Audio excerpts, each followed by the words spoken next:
விழாவுக்காக வந்திருக்கக்கூடிய RK Selvamani sir ஒரு எழுத்தாளர், ஒரு தயாரிப்பாளர், ஒரு இயக்குனர் இதெல்லாம் தாண்டி இன்னைக்கு அவர் ட்ரெய்லர், டீசர் எல்லாமே பார்த்திருக்காரு. இந்த படத்தை பத்தி அவர் என்ன சொல்ல இருக்காருன்னு கேட்க நாங்க ரொம்ப ரொம்ப ஆர்வமாக இருக்கோம்.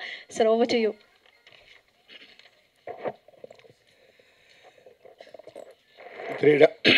ஃப்ரீடம் திரைப்படத்திற்கு இசை வெளியீட்டு விழாவுக்கு வருகை தந்துள்ள நண்பர்கள் அனைவருக்கும் என்னுடைய வணக்கம். உண்மையாகவே இந்த ட்ரெய்லர் பார்க்கும்போது ஒரு ஃப்ரெஷ்ஷாக ஒரு படத்தை பார்க்குற மாதிரி இருந்தது. ரொம்ப நாளுக்கு அப்புறம் ஒரு உண்மை சம்பவத்தின் அடிப்படையில் இந்த கதையை பார்க்கும்போது தமிழ் சினிமாவுக்கு ஒரு புதிய வரவாக தான் அந்த திரைப்படம் எனக்கு தெரிஞ்சுது. இந்த திரைப்படத்தோட தயாரிப்பாளர் எனக்கு மிக நெருங்கிய நண்பர். என்னோடய வீட்டில் ஒரு ஆஃபீஸ் வாடகை இருக்கும்போது அதனுடைய படத்தோட தயாரிப்பு நிர்வாகியாக இருந்தார். சர்வ சாதாரணமாக அவர்கிட்ட பேசிகிட்ருப்போம். இப்போ சினிமா பற்றி ரொம்ப நேசமாக இப்போ ஸ்டேஜில் பேசினார் இல்லையா, அது மாதிரி அந்த உள்ளன்போடு உண்மையாகவே எப்பவும் பேசுவார். அப்போ ஒரு நாள் சொன்னார், சார் இது மாதிரி நான் ஒரு படம் பண்ண போகிறேன். அப்படியா, ஏன்னா இப்போ பெரிய பெரிய ப்ரொடக்ஷன்ஸே படம் பண்ண தடுமாடிட்டு இருக்கும்போது எப்படி பாண்டியன் நீங்கள் ஆரம்பிக்க போகிறீங்கன்னா, இல்லை சார் சசி ஹெல்ப் பண்ணுறேன்னு சொன்னார். அப்புறம் சிவா ஒரு கதை சொன்னார்னு சொன்னார். அந்த கதை எனக்கு படம் ஆரம்பிக்கிறதுக்கு முன்னாடி என்கிட்ட சொன்னார். நான் ஒரு படத்தை டைரக்ட் பண்ணணும்னு நினச்ச சில படங்களில் இந்த படம் ஒரு படம். சிவா இந்த படத்தை கதையை எனக்கு சொல்லும்போது இந்த படத்தை நான் டைரக்ட் பண்ணணும் அப்படின்னு நினச்சேன். ஏன்னா எனக்கு ரொம்ப நெருங்கிய ஒரு படமாக இருந்தது. நான் ரொம்ப வார் ஃபிலிம்ஸ் நிறைய பார்ப்பேன். எனக்கு லைஃப்பில் கிரேட் எஸ்கேப், பேசேஜ், வேரிகல்ஸ்டர் இந்த 3 படமும் ஒரு 100 தடவை மேலே பார்த்துருப்பேன். அதனோட சாயலில் ஒரு படமும், அதுக்கப்புறமும் உண்மை நிகழ்ச்சியை, வேலூரில் நடந்த ஒரு உண்மை நிகழ்ச்சியை ரொம்ப அழகாக அதை ஃபார்ம் பண்ணி ஒரு ஒரு மனித குலத்தில் ஒரு பகுதியோட ஒரு மனிதர்களோட வாழ்க்கையை ஒரு அழகாக அந்த கதை விளக்கி சொல்லிடுது. இப்போ யாரோ சொன்னாங்க சிவா சொன்னதை விட பாண்டியன் சொல்லும்போது ரொம்ப எமோஷ்னலாக சொன்னார்னு முன்னாடி பேசினவங்க யாரோ சொன்னாங்க. அந்த வகையில் ரொம்ப சிறப்பாக சொன்னார் உங்கள் கதையை பாண்டியன்கிட்ட. உண்மையாகவே பாண்டியனுக்கு ஒரு நல்ல நேரம் தான். ஏன்னா நல்ல நேரம் எப்படி வரும்னா, அந்த அமையிற சுச்சுவேஷன் ரொம்ப தானாக சேர்ந்து அமையும். ஏன்னா இந்த படத்துக்கு ஃப்ரீடம் பேர் வச்சுருக்காங்க. எப்பவுமே ஃப்ரீடம் சாதாரணமாக வராது, கஷ்டப்பட்டு தான் வரும். கஷ்டப்பட்டு வந்தால் அது ஃப்ரீடம் கிடையாது. எந்த ஃப்ரீடத்துக்கு நம்ம ஆசைப்படுறோமோ அந்த ஃப்ரீடம் தலைப்பு சில நேரங்களில் அதை நமக்கு தெரியாமல் அதை தீர்மானிக்கும். ஃப்ரீடம் படம் தலைப்பு வைக்கும்போது அது அவர் சிரமப்பட்டு தான் அந்த படத்தை மூவ் பண்ணார். உண்மையாக நான் இங்கே ஸ்டேஜில் பார்க்கும்போது அந்த சிரமம்லாம் எதுவுமே இல்லாமல் மிக அழகாக ஒரு பிளான்டு சப்ஜெக்டை ஒரு 3-4 மாதத்துக்குள்ளே பண்ணால் எப்படி ஒரு ஒழுங்கு நேர்த்தி இருக்குமோ அந்த ஒழுக்கத்தை நேர்த்தியாக அந்த திரைப்படம் அமைஞ்சிருக்கு. இதுக்கு உங்களுக்கு அமைந்த யூனிட்டு தான் காரணம். அது டைரக்டர் சிவாவாக இருக்கட்டும், இல்லை கேமராமேனாக இருக்கட்டும், இல்லை ஆர்ட் டைரக்டராக இருக்கும், அவங்கெல்லாம் ஏதோ ஒரு வகையில் இந்த படத்தோட அட்டாச் ஆகியிருக்காங்க. அதுபோல் நம்ம சசி சாரும் தயாரிப்பாளர்களுக்கு மிக இணக்கமான, மிக உண்மையான ஒரு நெருங்கிய நண்பராக இருக்கார். ஏன்னா நான் என்னுடைய உதவியாளர் ஒருத்தருக்கு ஒரு கதையை கேட்டால் அந்த கதை நல்லா இருந்தது. உடனே அவருக்கு ஃபோன் பண்ணி, சசி இது மாதிரி ஒரு கதை இருக்குது கேளுங்க என்ன. நான் ஒரு 10-15 பேருக்கு சொல்லியிருக்கேன். அதில் அடுத்த வாரமே அவராக கூப்பிட்டு கதையை கேட்ட 3 பேரில் சசியும் ஒருத்தர். ஏன்னா நடிகர்கள் நம்ம சொன்ன உடனே கேட்கணும் இல்லை, அந்த கதையை கேட்டு சார் நல்லா இருக்குது நான் பண்ணுறேன், இதில் சின்ன சின்ன கரெக்ஷன் சார் பண்ணுறேன்னு சொல்லியிருந்தார். அந்த வகையில் ஒரு உண்மையான ஒரு மனிதராக, தயாரிப்பாளருக்கு உதவக்கூடிய மனிதராக, அப்புறம் பட்ஜெட் போடும்போது ஒரு விஷயம் அப்போ அந்த தயாரிப்பாளர் சொன்னார், எப்படி அடுத்த படம் எப்படி பண்ணீங்க ராஜான்னு கேட்கும்போது சொன்னார், இல்லை சார் சசி நானும் ஒரு அண்டர்ஸ்டாண்டிங்கில் பண்ணுறோம். அது உண்மையாகவே சசி போல் எல்லா நடிகர்களும் பண்ணான். அது என்ன பண்ணாங்கன்னா, இன்றைக்கி பாருங்கள், இன்றைக்கி திரைப்படங்கள் முன்னாடி ஒரு படம் ஃபஸ்ட் காப்பி ரெடி ஆகிடுச்சுன்னா அது படம் ரிலீஸ் ஆகிடும். ஃபஸ்ட் காப்பி வரைக்கும் தான் தயாரிப்பாளர் கஷ்டம். எப்படியாவது ஃபஸ்ட் காப்பி ரெடி பண்ணிட்டாங்கன்னா அந்த படம் ரிலீஸ் ஆகிடும். ஆனால் இன்றைக்கி ஃபஸ்ட் காப்பி பண்ணுறது ஒரு பெரிய விஷயமே இல்லை. அந்த படத்தை ஃபஸ்ட் காப்பி பண்ண பிறகு அதை ரிலீஸ் பண்ணுறது தான் கஷ்டம். முன்னாடி தயாரிப்பாளர் டிசைட் பண்ணாங்க எங்களுடைய படத்தோட ரிலீஸ் எப்போ அப்படின்னு. அப்புறம் ஹீரோஸ் கொஞ்சம் காலங்களில் ரிலீஸ் பண்ணாங்க. அவங்க டிசைட் பண்ணாங்க, சார் என் படம் இப்படி வந்தால் நல்லாயிருக்கும், பொங்கலுக்கு வந்தால் நல்லாயிருக்கும், தீபாவளிக்கு வந்தால் நல்லாயிருக்கும், இல்லை சம்மர் வெக்கேஷன் வந்தால் நல்லாயிருக்கும் அப்படிங்கிற மாதிரி டிசைட் பண்ணாங்க. ஆனால் இன்றைக்கி தமிழ் சினிமாவில் தயாரிப்பாளரோ இயக்குனரோ இல்லை ஹீரோவோ யாரும் அவங்க டிசைட் பண்ணுறது இல்லை. இது படத்தை முதல்ல ஓடிடி வந்து அவங்க டிசைட் பண்ணுறாங்க. நான் இந்த இந்த பட்ஜெட்டு இந்த வருஷம் பட்ஜெட் முடிஞ்சிடுச்சுங்க, ஒரு பெரிய படம், அது படம் முடிஞ்சிடுச்சு, இந்த படம் இப்போ ரிலீஸ் பண்ணணும். நான் ஓடிடி சொல்லிட்டாங்க, இல்லை சார் எங்கள் பட்ஜெட் முடிஞ்சிடுச்சு, நீங்கள் அடுத்த வருஷம் ரிலீஸ் பண்ணீங்க. முடிஞ்ச படத்தை இப்போ வச்சுருக்காங்க. அப்போது இந்த நிலைமை எப்படி வருதுன்னா, அவங்களோட கைக்கு மீறி இந்த செலவு இருக்குது. 100 கோடி 200 கோடி 300 கோடி வரும்போது தயாரிப்பாளர்களால் அந்த இது வந்து ரிலீஸ் பண்ண முடியல. அப்போ வந்து ஓடிடியோ சேட்டிலைட்டோ இல்லை டிஜிட்டல் ரைட்ஸோ இந்த வியாபாரிங்க இந்த படத்தை வந்து ரிலீஸ் பண்ணுறது அவங்க டிசைட் பண்ணுறாங்க. அதுபோல் இல்லாமல் சசி மாதிரியே எல்லா இயக்குனரும் எல்லா நடிகர்களும் அந்த ஷேர் பண்ணி அவங்களோட தமிழ் திரைப்படங்களுக்கு நீங்கள் படம் பண்ணுங்கள், தமிழ் திரையரங்குகளுக்கு நீங்கள் படம் பண்ணுங்கள். ஏன்னா திரையரங்குகள் தான் சினிமாவோட தாய்.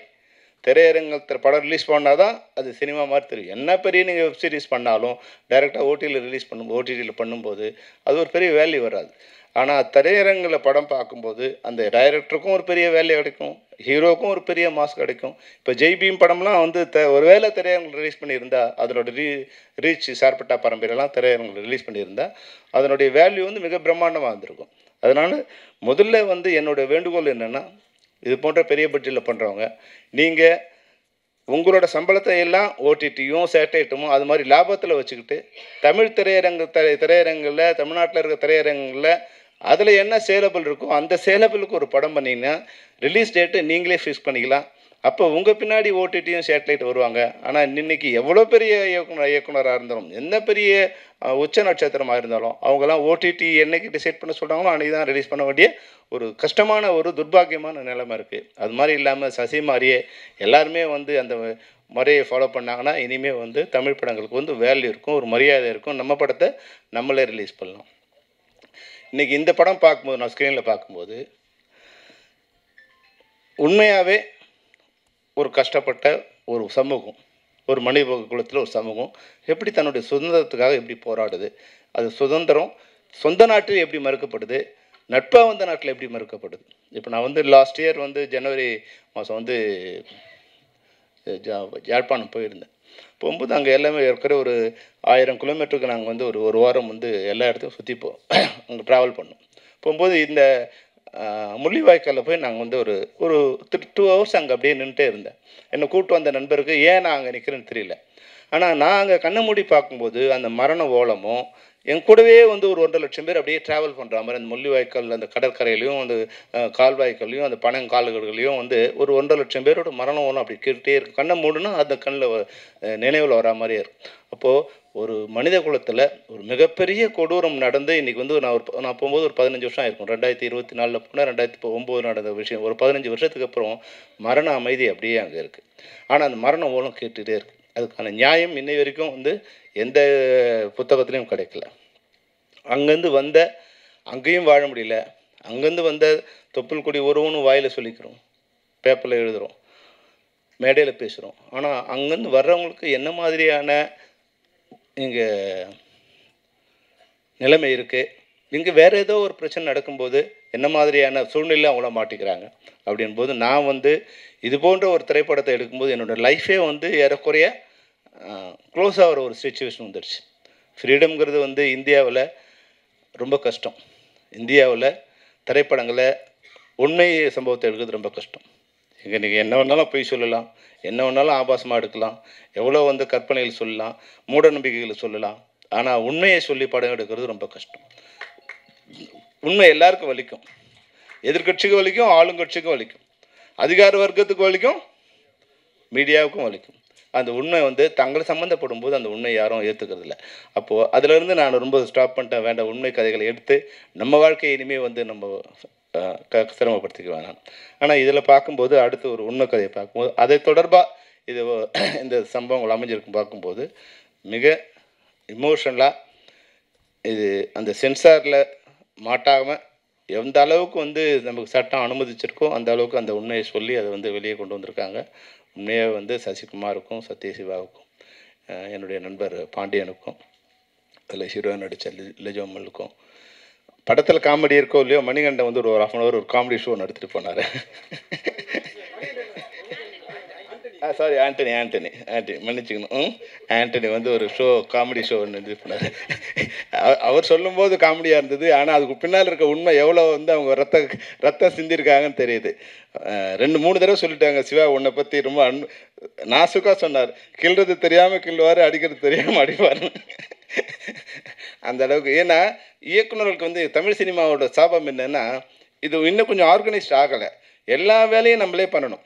நம்ம வந்து ப்ரொடக்ஷன் வேலையிலேருந்து, காஸ்டியூம் ஒர்க்கிலேருந்து, மேக்கப்லேருந்து, ஆர்ட் டைரக்டர்லேருந்து, அவங்கள அசம்பிள் பண்ணுறதுலேருந்து, அவங்களுக்கு சாப்பாடு வந்ததா, சரியான நேரத்துக்கு வந்ததா, ஏன் வரல, யார் வந்தாங்க, வந்தவங்க வந்து வந்தவங்களுக்கு ஷார்ட் எடுக்கணுமா, வராதவங்க வந்து கோச்சு போயிடுவாங்களா, இல்லை வந்தவுடனே யாருக்கு ஷார்ட் எடுக்குது, இது மாதிரி பல்வேறு டார்ச்சர்களில் வந்து டைரக்டர்கள் இருக்கிறதால நான் பெரும்பாலும் வந்து அந்த ரஃப்பாக ஒரு முகமூடி நான் போட்டுப்பேன்.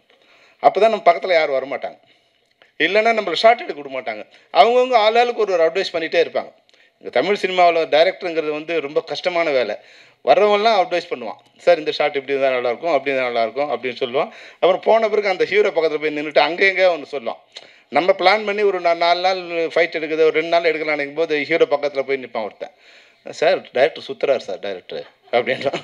உடனே வந்து ஹீரோ நம்ம பார்த்துல வருவார். சொல்ல என்னப்பா நீ பிரம்மாண்டமாக எடுப்பான்னு சொல்லி வந்தால் ஏன் ப்ரொடியூசர் தான் சொன்னாரா? நமக்கு தெரியும் இந்த படத்தில் எவ்வளோ இந்த ஃபுட்டேஜ் எவ்வளோ வரப்போகுது, இதுக்கு எவ்வளோ நேரம் இருந்தால், எவ்வளோ கால்ஷீட் டைம் இருந்தால் போதும் நமக்கு தெரியும் இல்லையா? ஆனால் அவங்க என்ன நினைப்பாங்கன்னா, ஏதோ நம்ம சுற்றுறோம் அப்படிங்கிறவங்க நினைப்பாங்க. அது மாதிரி பல்வேறு விதமான இந்த கூட எல்லாருக்கும் ஒரு கூட 2 பேர் வருவாங்க.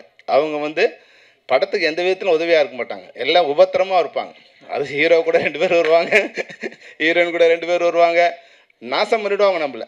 அங்கே போய் நின்றுட்டு, சார் அவங்களுக்கு 2 ஷாட்டு எக்ஸ்ட்ரா எடுத்துட்டாங்க சார். அவர் ரொம்ப நல்லா, சார் நேற்று நைட்டு அவர் ஒரு டபுள் ஆக்ட் ஹீரோ வச்சு படம் எடுத்தால் நம்ம செத்தோம். அது பெரிய ஹீரோவாக இருந்தாலும் சரி, சின்ன ஹீரோவாக இருந்தாலும் சரி, செத்தோம். அது மாதிரி டபுள் ஹீரோயின் போட்டு படம் எடுத்தாலும் படம் முடிகிற வரைக்கும் நம்ம வாழ்க்கையில் ஆயுசு முடிஞ்சு போயிடும். அவங்க காஸ்டியூம் நல்லா இருந்து வச்சு நம்ம போய் கடையில் எடுக்க போகிறது கிடையாது. காஸ்டியூமர் எதோ எடுத்துகிட்டு வருவோம், அந்த கலர் கொஞ்சம் பிரைட்டாக இருக்கும். உடனே இங்கே காஸ்டியூமர் சொல்லுவோம், அம்மா பார்த்தீங்களா அவங்களுக்கு உடனே அவங்க கோச்சிட்டு போய் உட்காந்துப்பாங்க. ஏன் கோச்சிட்டாங்கன்னு தெரியாது, கோச்சிட்டாங்களா இல்லையான்னு தெரியாது. அப்போ அவங்கள போய் சரி பண்ணி கூப்பிட்டு வரணும். இதெல்லாம் வந்து டைரக்டருக்கு ஒரு டார்ச்சரான இது இருக்கும். அப்போ இதையெல்லாம் சமாளிக்கிறதுக்கு பெரும்பாலும் டைரக்டருக்கு என்ன பண்ணுவாங்கன்னா, ஒரு ரஃப்பாக இருக்க மாதிரி அந்த நேரத்தில் வந்து கொஞ்சம் வல்கராக பேசுகிறதோ இல்லை சத்தமாக பேசுகிறதோ அப்படி வந்துடுச்சுன்னா பக்கத்தில் வரவன் கத்துவான், ஒரு கத்துவான்பா அவங்ககிட்ட விட்டுருப்பா அப்படின்னு சொல்லி நம்மளை கொஞ்சம் ஃப்ரீடமாக விடுவாங்க. அது மாதிரியான ஒரு போர்வையாக தான் சிவாவுக்கு இருக்குன்னு நினைக்கிறேன். ஏன்னா சிவா பார்க்கும்போது ரொம்ப ஸ்மூத்தான ஒரு நண்பராக தான் இருக்கார். அந்த வகையில் இந்த படம் உண்மையாகவே ஒரு சிறந்த படம். பத்திரிகையாளர்களுக்கும் இணைய நண்பர்களுக்கும் ஒரு வேண்டுகோள் என்னென்னா, இப்போ எல்லாமே முன்னாடி மாதிரி படம் பார்த்து அது பிக்கப் ஆகுது, அந்த இதெல்லாம் இல்லவே இல்லை. இன்றைக்கி படம் பார்த்தோமா அந்த வெள்ளி சனி ஞாயிறோட படம் முடிஞ்சிடும். அதனால் நீங்கள் அதை பற்றியான நல்ல விஷயங்களை எழுதுறதுக்கு 100 விஷயங்கள் இந்த படம் இப்போ நம்ம ட்ரெய்லர் பார்க்கும்போதும் சாங்ஸ் பார்க்கும்போதும் இந்த படத்தை பற்றி எழுதுறதுக்கு நல்ல விஷயங்கள் 100 விஷயங்கள் இருக்குது. அதனால் நீங்கள் இதை பற்றி நல்ல விஷயங்களை எழுதி மைனஸ் எதாவது இருந்தால் 3 நாள் கழிச்சு எழுதுங்க. எப்படியும் அதுக்குள்ளே பெட்டி வந்து திரும்பி வந்துடும். நீங்கள் வந்து எங்களுக்கும் படம் ஓட வேண்டிய அவசியம் இல்லை. நாங்கள் எதிர்பார்க்குறதே இப்போ வந்து வெள்ளி சனி ஞாயிறு தான். அதுக்கப்புறம் வந்து தேட்டருக்காரங்க தான் படம் ஓடுது தவிர ப்ரொடியூசருக்கு ஒன்றும் ஓட போகிறது இல்லை. அதில் ஓடி படம் வந்து யாரும் ஷேர் கொடுக்க போகிறதில்ல. எங்களுக்கு அந்த 3 நாள் ஓடினா சரியாக போடுங்கிற மாதிரி தான் இன்றைய நிலைமை இருக்குது. அதனால் நீங்கள் ஒரு 3 நாள் வெயிட் பண்ணுங்கள். முதல் நாள் 24 ஹவர்ஸ்னு சொன்னேன். அப்புறம் ஒருத்தர் ஃபோன் பண்ணி சொன்னார், ஒரு ப்ரொடியூசர், என்னப்பா நீ 24 மணி நேரம் கழிச்சு போட சொன்னால் ஒரு 72 மணி நேரம் கழிச்சு சொல்லியிருக்கலாம்ல, அதுக்குள்ளே நம்ம முதல்ல தேத்திடலாம்ப்பா அப்படின்னாரு. அதனால் உங்களுக்கு ரெக்வஸ்ட் என்னென்னா, ஒரு திங்கட்கிழமை உங்களோட ரிவ்யூ போடுங்க. அதுக்கப்புறம் நல்லது கெட்டது பார்த்து அவங்க ஜனங்க பார்க்க வரட்டும். இந்த படத்தில் பாண்டியனுக்கு எப்படி ஒரு நல்ல நேரம்னா, டூரிஸ்ட் ஹோம் வந்த பிறகு இந்த படம் வருது. அது வந்து பாண்டியனுக்கு வந்து ஒரு மிக அதுதான் நல்ல நேரம் சொல்கிறது. அந்த படத்தோட வெற்றி நிச்சயமாக வந்து இதுக்கு ஒரு புல்லிங் இருக்கும் ஆடியன்ஸுக்கு வந்து வருது. அது மட்டும் இல்லாமல் அந்த வெற்றி படத்துக்கு பின்னாடி சசியோட படம் ஒன்று ஓடிச்சு, அடுத்த படம் சசியோட படம் வரும். அது போல் இல்லாமல் எது மாதிரி படம் ஓடிச்சோ அதனோட அடுத்த பாகம் மாதிரி இந்த படம் இருக்குது. ஸ்டோரி ஸ்டோமோட படத்தோட தொடர்ச்சி மாதிரியே இந்த படம் இருக்கிறதால நிச்சயமாக ஒரு மிகப்பெரிய புல்லிங் இருக்கும். அதனால் இந்த படத்தோட வெற்றி எனக்கு தெரிஞ்சு வந்து கொஞ்சம் ஈஸியாக இருக்க மாதிரி தெரியுது. பாண்டியனோட மனசுக்கு அவர் பேசும்போது உங்களுக்கு தெரிஞ்சிருக்கும். நன்றியை கடைசியாக தான் சொல்லணும், ஆனால் வரும்போதே நன்றி சொல்லிட்டார். வரவேற்க சொல்லும்போது அவர் நன்றி சொல்லிக்கிட்டார். ஏன்னா அவர் மனதெல்லாம் நன்றி நிறைந்திருக்க நன்றியுள்ள மனிதர் பாண்டியன். அதனால் அந்த வார்த்தையிலே அவர் நன்றி சொன்னார். அவர் வாழ்வாங்க வாழணும். இந்த படம் அவர் முதல் படமாக எடுத்திருக்காரு. இந்த படம் வெற்றி படமாகி பல படங்களை பாண்டியன் தயாரிக்கணும். அதில் வந்து எல்லா திரைப்பட கலைஞர்களும் தொழிலாளர்களும் தொழில்நுட்ப கலைஞரும் வாழணும். சசி கூட வந்து சினிமாவை நேசிக்கின்ற ஒரு மிகச்சிறந்த மனிதர். அவர் வாழ்க்கையில் பல்வேறு சிரமங்கள் வந்திருக்கலாம், வெற்றி வந்திருக்கலாம், தோல்வி வந்திருக்கலாம். ஆனால் அதையெல்லாம் வந்து வாழ்க்கையோட ஒரு ஜர்னியாக எடுத்துக்கிட்டு எதை பற்றியும் கவலைப்படாமல் அழகாக வந்து ஒரு நதி போல் அவர் வந்து பயணம் பண்ணிகிட்டே இருக்கார். அந்த சசிக்கு என்னுடைய வாழ்த்துக்கள். திரைப்படத்தில் நடித்த அனைத்து தொழில்நுட்ப கலைஞர்களுக்கும் தொழில்நுட்ப கலைஞர்களுக்கும் குறிப்பாக கேமராமேனுக்கும் ஆர்ட் டைரக்டருக்கும் அந்த உங்களோட ஆர்ட் டைரக்ஷனில் அந்த இது பார்த்தேன். அகதிகள் முகாம் ரொம்ப இயல்பாக பெரிய செலவு இல்லாமல் ரொம்ப இயல்பாக வந்து அந்த இதோடு சேர்ந்துருந்து அது படம் பார்க்கும்போது ஒரு உண்மையான இடத்துல உண்மையான கதை, அதுக்கு வேற ஒரு சாயம் போட்டிங்கன்னா அது வந்து நான் வெளியே வந்துடும். ஆடியன்ஸ் வந்து கதையை விட்டு வெளியே போடுவாங்க. அதுக்காக உண்மையாக ஒரு குடிசை மாதிரி இருந்தால் அது வந்து ஒரு அக்லினஸ் வந்துடும். அப்படி இல்லாமல் ஒரு உண்மையை வந்து அழகாக வெளிச்சம் போட்டு கட்டுற மாதிரி இருந்து உண்மையான இடம் மாதிரியும் தெரிஞ்சது. அது வந்து ஒரு பிரம்மாண்டமான ஒரு இதுவாக வந்தது. மனதுக்கு பாரம் கொடுக்குற ஒரு விஷயமாக வந்தது. அது போலீஸ் ஸ்டேஷனாக இருக்கட்டும், ஜெயிலாக இருக்கட்டும், எல்லாமே வந்து ஒரு இதுவாக இருந்தது. அதுபோல் வந்து உதயகுமார் வந்து நீங்கள் சில காட்சிகள் வந்து விசாரணை படம் பார்க்கும்போது எப்படி வந்து ரியாலிட்டி இருந்ததோ அதுபோல் வந்து ரொம்ப பியூட்டிஃபுல்லாக அந்த இமோஷனில் வந்து அழகாக வந்து உங்களுக்கு வெளியே கொண்டு வந்தீங்க. அந்த வகையில் உங்களுக்கு நன்றி.